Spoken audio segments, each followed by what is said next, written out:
Do homem que tenho de falar, e a questão que examino me ensina que vou falar a homens. Com efeito, não se propõe semelhantes questões quando se teme honrar a verdade. Defenderei, pois, com confiança, a causa da humanidade perante os sábios que a tal me convidam, e não ficarei descontente comigo se me tornar digno de meu assunto e dos meus juízes. Concebo na espécie humana duas espécies de desigualdade. Uma, a que chamo de natural ou física, porque é estabelecida pela natureza e que consiste na diferença de idade, da saúde, das forças do corpo e das qualidades do espírito ou da alma. A outra, que se pode chamar de desigualdade moral ou política, porque depende de uma espécie de convenção e que é estabelecida, ou pelo menos autorizada, pelo consentimento dos homens. Consiste esta nos diferentes privilégios de que gozam alguns com prejuízo dos outros, como ser mais ricos, mais honrados, mais poderosos do que outros, ou mesmo fazer-se obedecer por eles.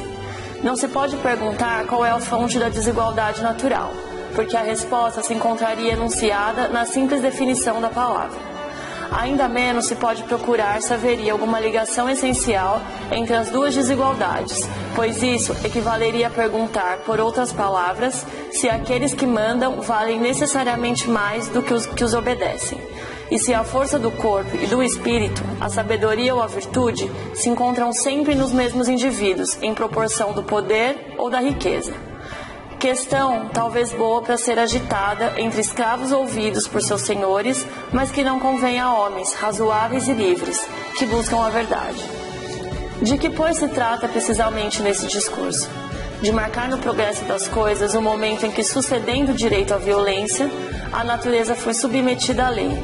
Explicar por que o encadeamento de prodígios, o forte pode resolver a servir o fraco, e o povo a procurar um repouso em ideia pelo preço de uma felicidade real. Os filósofos que examinaram os fundamentos da sociedade sentiram a necessidade de remontar até o estado de natureza, mas nenhum deles aí chegou. Eu o sinto, umidade na qual o homem individual desejaria parar. Tu procurarás a idade na qual desejarias que a tua espécie parasse. Descontente do teu estado presente pelas razões que anunciam a tua posteridade, infeliz maiores descontentamentos ainda. Talvez quisesses retrogradar, e esse sentimento deve constituir o elogio dos teus primeiros ancestrais, a crítica dos teus contemporâneos e o espanto dos que tiveram a desgraça de viver depois de ti. Primeiro, que tendo cercado um terreno, se lembrou de dizer, isto é meu, e encontrou pessoas bastante simples para o acreditar. Foi o verdadeiro fundador da sociedade civil. Quantos crimes, guerras, assassínios, misérias e horrores não teria poupado ao gênero humano aquele que, arrancando as estacas ou tapando os buracos, tivesse gritado aos seus semelhantes: livrai-vos de escutar esse impostor. Estarei perdido se esquecerdes que os frutos são de todos e a terra de ninguém. Parece, porém, que as coisas já tinham chegado ao ponto de não mais poder ficar como estavam, porque essa ideia de propriedade, dependendo muito de ideias anteriores que só puderam nascer sucessivamente, não se formou de repente no espírito humano.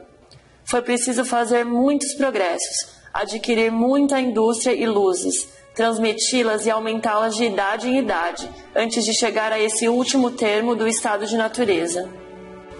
Retomemos, pois, as coisas de mais alto e tratemos de reunir, sob um só ponto de vista, essa lenta sucessão de acontecimentos e de conhecimentos na sua ordem mais natural.